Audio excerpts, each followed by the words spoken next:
Hello, are you enjoying the present weather? Well, at least in Japan, it has been pretty nice. If you are not in Japan, well, what's the weather like where you live? Are you enjoying it, or you are rather tired of your present weather? Well, whatever it might be in your area, that doesn't stop us from studying. All right, let's get into it. The first idiom for today is uh, to cover up. It means to conceal or hide something, which is, well, potentially embarrassing or trouble or harmful sometimes.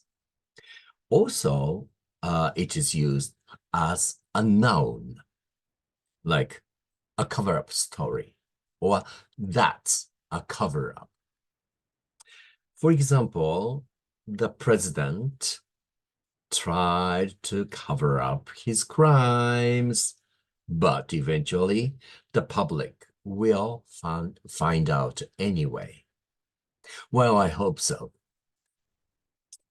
Another sentence is, for example, okay, they knew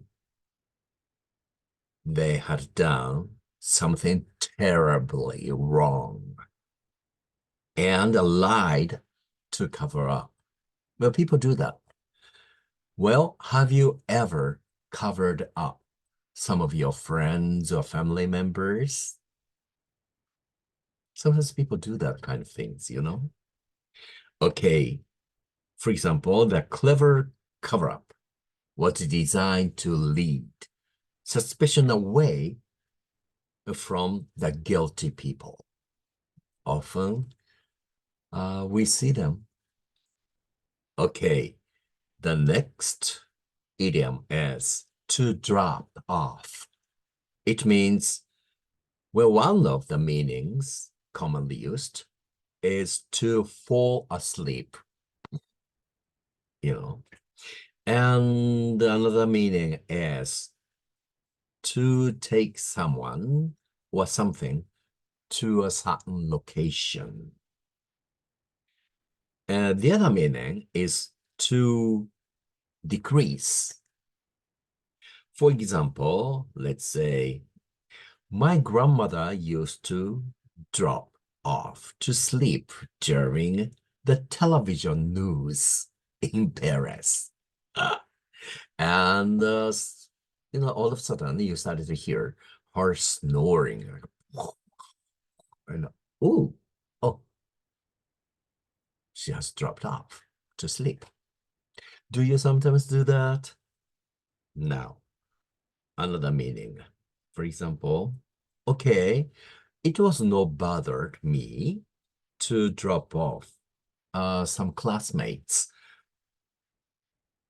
at the nearest bus stop on my way home from high school. That was in Los Angeles, in California, of course. You've got to drive anywhere you go there.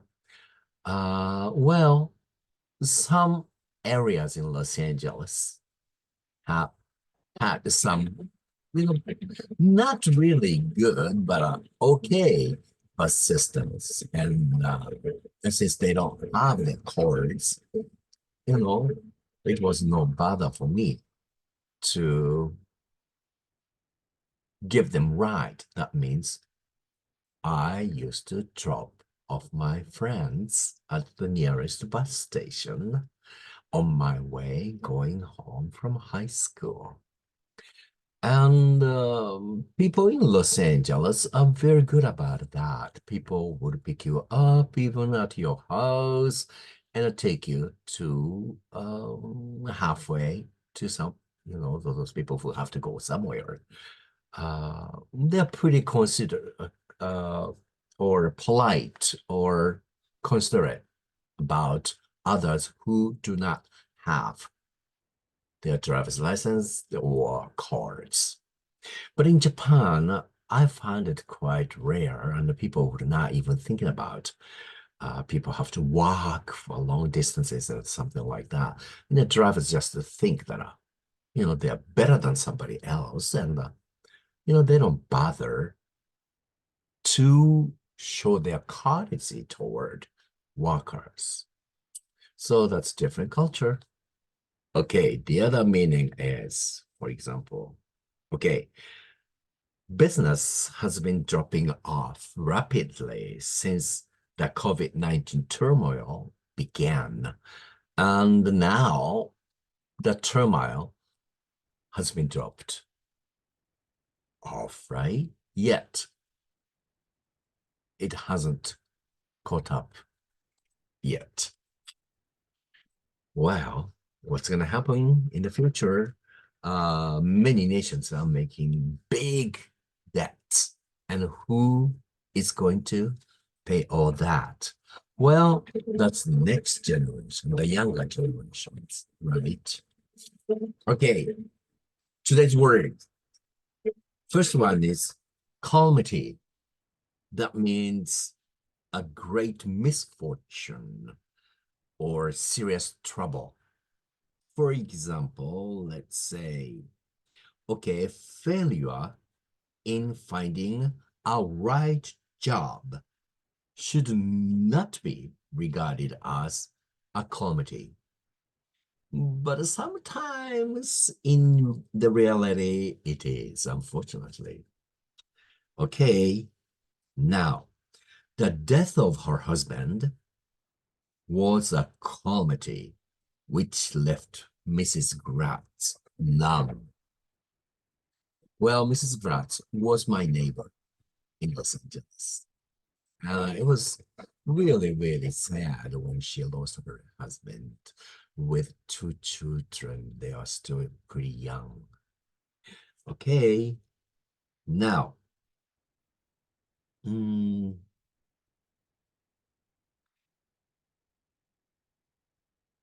would say, yes, next word I forgot. Well, next one is pauper. It means a very poor person. For example, the fire destroyed my apartment in Paris, also in Sydney. Twice I experienced. And they made me a pauper, unfortunately, for a while. Now, since I was once a pauper myself, so I'm willing to help the needy whenever I can, because I know how sad and how difficult it is to live as a pauper. Okay. Now, let's say the wealthiest man or woman is a pauper if he or she has no friends. Don't you agree? Now, the last word for today is envy.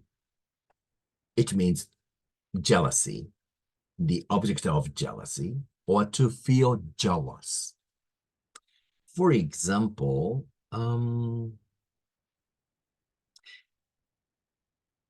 some language learners envy of someone who possesses good skills or ability of a foreign language.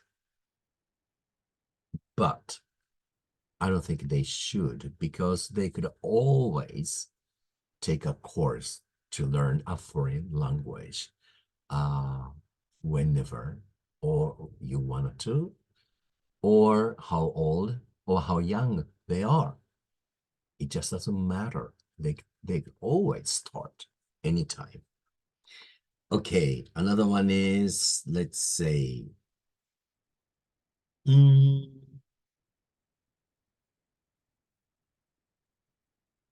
I don't envy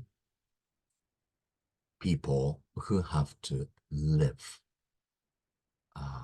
with bombs or the missile attacks are coming into your neighbors.